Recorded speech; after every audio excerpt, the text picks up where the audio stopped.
Hello বন্ধুরা, প্রভাতিস ব্লগের নতুন একটা ভিডিওতে তোমাদের সকলকে জানাই স্বাগত। আশা করি সবাই খুব ভালো আছো। এখন দেখো ছেলেকে নিয়ে স্কুলে বেরোচ্ছে, আর আজকে কিন্তু ডাক্তারবাবু আমার সাথে যাচ্ছে। তার কারণ হচ্ছে ডাক্তারবাবুকে নিয়ে যাচ্ছি মা সিদ্ধেশ্বরী মন্দিরে একটু পুজো দেবো বলে।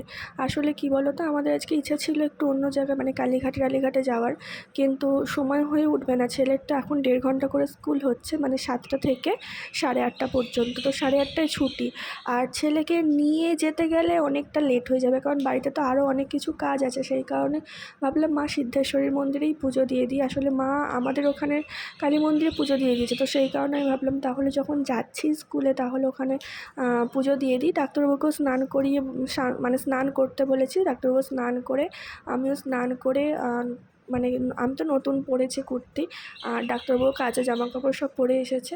আর এখানে যখন এলাম তখন মানে অঞ্জলি দেবো বলে, তো উনি বললেন যে 8:30টার সময় অঞ্জলি শুরু হবে, 8টা থেকে 8:30টার মধ্যে। তো আমি মানে ওটাই ভাবছিলাম যে ছেলেকে নিয়ে আসবো নাকি না একেবারে অঞ্জলি দিয়ে যাব। তো তারপরে বললাম যে কিছুক্ষণ তাহলে এখানে বসেই যাই, তারপরে না হয় যদি দেখি যে অঞ্জলি শুরু হচ্ছে না তাহলে ছুটির টাইমে তুমি গিয়ে ছেলেকে নিয়ে চলে আসবে। তো তারপরে অনেকক্ষণ বসেছিলাম। দেখো ঠাকুরমশাই জন্য বলছিলেন যে তাহলে মালাগুলো কি এখন পরাবো না। আমি বললাম না না, আপনি পরিয়ে দিন। আসলে আমারও খুব ভালো লাগছিলো যে প্রথম মালাটা আমারই আর কি পড়ছে, তো সেই কারণে আমি বললাম না না, আপনি পরিয়ে দিন, কোনো ব্যাপার না, আমরা পরে এসে অঞ্জলি দেবো যদি টাইম না হয়। তো উনি দেখুন মানে দেখো তোমরা যে মালাগুলো পরিয়ে দিতে সব ভগবানের জন্য একটা করে নিয়েছি ওখানে।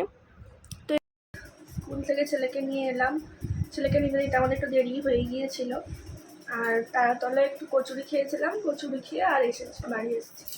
আসলে কালীঘাটে আজকে আমাদের যাওয়ার ইচ্ছা ছিল, কিন্তু কালীঘাটে গেলে না আমাদের অনেক কাজ মানে পড়ে রয়েছে, তো সেই কাজগুলো হবে না। কারণ আমরা 3টের মধ্যে আবার বেরোবো। তো এইদিকে রান্নাবান্না আছে, খাওয়া দাওয়া আছে, সেই কারণে আমাদের একটু দেরি হয়ে যাবে। সেই কারণে আর কি কালীঘাটে আর গেলাম না। তো বেহালায় মা সিদ্ধেশ্বরী মন্দিরে আর কি পুজো দিলাম। তো চলো রান্নাবান্না করে নিই। মা বাপি আসবে, মা বাপিরা খেয়েই আসবে। রান্নাবান্না করে মা বললো আমি খেয়েই যাব বাড়ি থেকে, তো আর করতে হবে না। তো বাপি আর আমি যাব ডাক্তারবাবুকে ভর্তি করতে। তো ঠিক আছে, চলো গিয়ে রান্নাবান্নাগুলো করে নিই। এখন বাজে হচ্ছে 10টা বাজে, 10টার মতোই বাজে, 10টা 15 এখন বাজে। তো চলো রান্নাবান্নাগুলো করে নিই। তো দেখো ডাক্তারবাবু কতগুলো জল এনে দিয়েছে, কারণ ডাক্তারবাবু এখন তার খুচখুচ করে ছেলের জন্য আনতে পারবো না, সেই কারণে, আর এসে নিজেও খাবে, তো সেই কারণে একটু এনে দিয়েছে। আবার এগুলো ফুরিয়ে গেলে আবার আনাবো।